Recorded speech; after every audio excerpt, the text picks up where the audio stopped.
So I'm officially considering this build complete. I had a lot of fun putting this bike together, and I learned a lot in the process, and enjoyed it so much that I've already started the second build. So hopefully take a chance to check out that video. Before I get into how much the overall build costs, I did want to close on one other item, and that is the rear turn signal bracket that I put together. It was about $160 to pick up a used one if you could find it. And this is something that I was able to print using my 3D printer.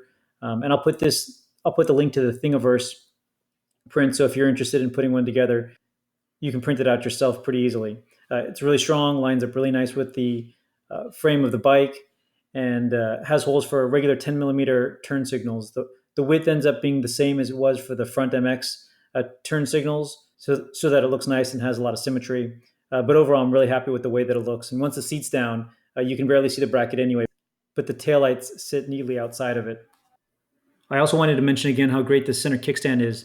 In the shot here, I was changing out the rear brake, and it was just a matter of pulling off the rear wheel and working on it and then throwing the rear wheel back on, but no requirement of getting a jack or jack stands or anything like that. Just easy off with the rear wheel. And then in an earlier video, when I pulled apart the front steering assembly to figure out a bearing issue, it also then was able to just pull off the whole front shock assembly, and it all leaned on the back side of the bike. So great solution for maintenance as well as keeping the bike center and upright. In the end, it cost a little more than I'd expected that it would, but given the chance, I would have done it all the same way again. The Craigslist bike that I picked up was $600, which was the most expensive part of the entire build. And I'm glad that I was able to do it that way because there was lots of nuts and bolts, and also just a good way to understand how the whole bike was put together. In the new build that I'm doing, I bought just the frame and the forks, but again, I already have that knowledge on how most of the pieces go together. But without having that on the first go round, that would have made the build much more difficult. The Life and Motor was $315 shipped. The Fat MX front fork assembly was $300. The powder coating was $200, and there was about $30, $40 wasted in paint the first go round of that effort, not to mention a lot of time. The whole seat was $120. The kickstand assembly was $90. The reproduction fenders were also $90. The brand new tires were $80. So was the rear 2-inch extended aluminum swing arm. I bought the new clutch and brake levers, which were about $70.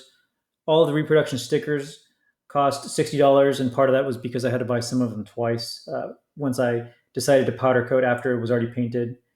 The new shocks were $60. There was a lot of miscellaneous hardware, and then there were about 20 other things that were between $5 and $50, bringing me to a total of about $2,400. And if you were to buy a bike in this condition, I would think that it would go for around that, if not a little more. But again, happy with the way that it turned out.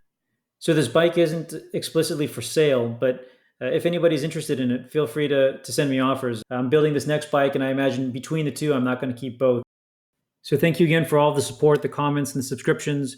Looking forward to building this next bike, and also would appreciate any feedback that you guys have as I put together this next bike, and also what you guys are interested in seeing in the build that we do after that. So thanks again. Please continue to like and subscribe, and see you next time.